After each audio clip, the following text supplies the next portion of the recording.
Hi, my name is Todd Bigelow. I'm a freelance photographer based in Los Angeles for the last 30 years, working primarily with editorial, corporate, and nonprofit clients. I'm also an adjunct professor of photography and photojournalism and a soon-to-be author on a book on freelance business practices. This is 2 Minutes with Todd, a short video series where I address business practices for freelancers. Hope you enjoy.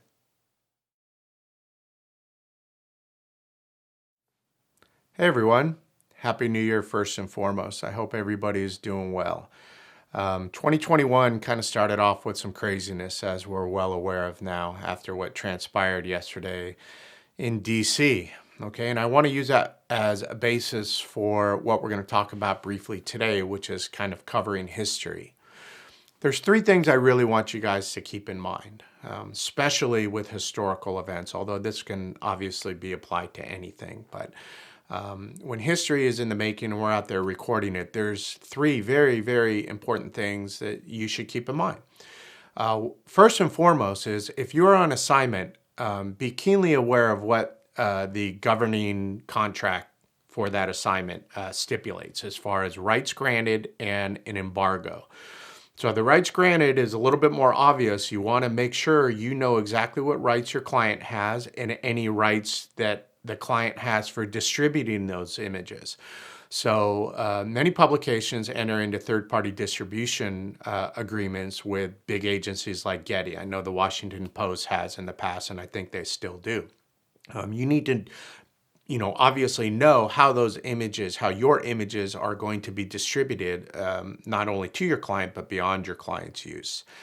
The embargo. So some of you might not know what an embargo is. An embargo basically is a duration of time during which you are prohibited from using your own images or distributing them in any way. It's very, very common, been around forever, but you need to know that so that you don't go distributing those images to somebody else if they come calling or you are just looking to be proactive. Okay, so know what that embargo period is. It could be from a few days or a week to 90 days. So be keenly aware of that. Dig that contract up if you're not, familiar with it to begin with, and make sure you know the rights granted in the embargo that are governing the images that you photographed on assignment. Second thing, distribution or getting your images up on your own archive or off to an agency. Very important that you work quickly to do that. Obviously, there's going to be high demand right away. A lot of that demand is going to go straight to the big, Gettys and APs and Reuters. I get it. But you still want to make sure those images are up and available right away, especially if you're not on assignment and there's no restriction on those images. Okay, so get them up on your own archive, protect them, make sure they're not downloadable. And then reach out to your clients that you've worked with in the past to let them know that you are photographing. You might have something that they really need and you can earn a little bit of licensing fee for that. And at least put your images on the radar with your client. Same with your photo agency if you work with them. Make sure they're aware that those images are available and or have been uploaded or whatever the case might be, however you work with your agency. You want to make sure that they have that information so that they can work with their distribution partners and their clients to get your images out there, or at least make, people aware that your images are available. Okay, so get that done quickly. The third thing is copywriting. Okay, you want to make sure you copyright your images as soon as possible, but there's one very important part of the copyright law, and I think it's extremely important for historical photos. So, and that's the 90-day window from first publication that is built into U.S. copyright law. So what does that mean? It means that when you go out and photograph something, and let's say your client publishes it, or you put it out on social media, or in some way you distribute those images, that's typically considered published. You have 90 days now to register that work and still retain the full protection of the U.S. copyright law for registered images. So registered images, you can pursue statutory damages as opposed to actual damages, and the statutory can be much higher. So when you register and you receive the right to pursue infringers and go after statutory damages, those images have to be timely registered. And that's the wording that is used. So what is timely registered? Again, it's that first 90-day windows from first publication, first 90 days. After publication, you can still register your work. And if the images were infringed prior to the registration, but within that 90 days, you can still pursue that infringer for statutory damages.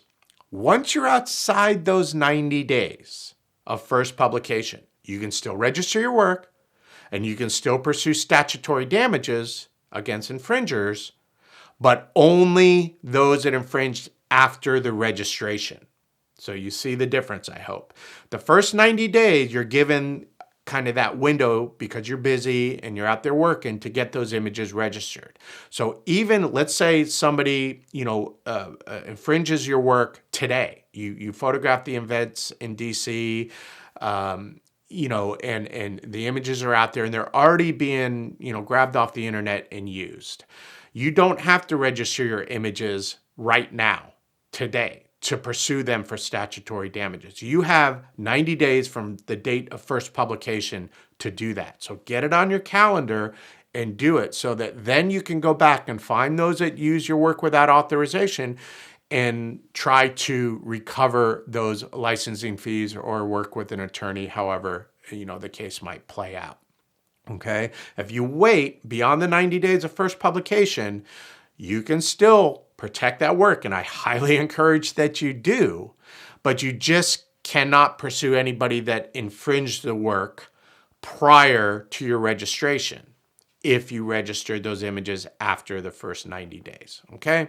So I know that's a little complicated. I didn't create the law. I can just try to explain it, and my best advice to you is put it on your calendar somewhere within the first 90 days of first publication. Make sure that you go on the U.S. Copyright Office website and register your images so that you can protect them going forward for your lifetime.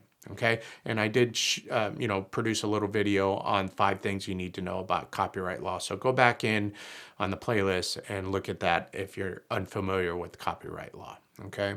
Hopefully that helps. To summarize, make sure you're aware of the contract with rights granted and embargo. Make sure that you get your images out for distribution either through your own archive or with an agency. And third, make sure you copyright register your work within a timely manner, especially the first 90 days of first publication of these historic type events, because people are going to be going out there right away and grabbing images off the internet to use. Okay? Hope that helps. Thanks for checking in. I wish you a healthy, happy, prosperous new year.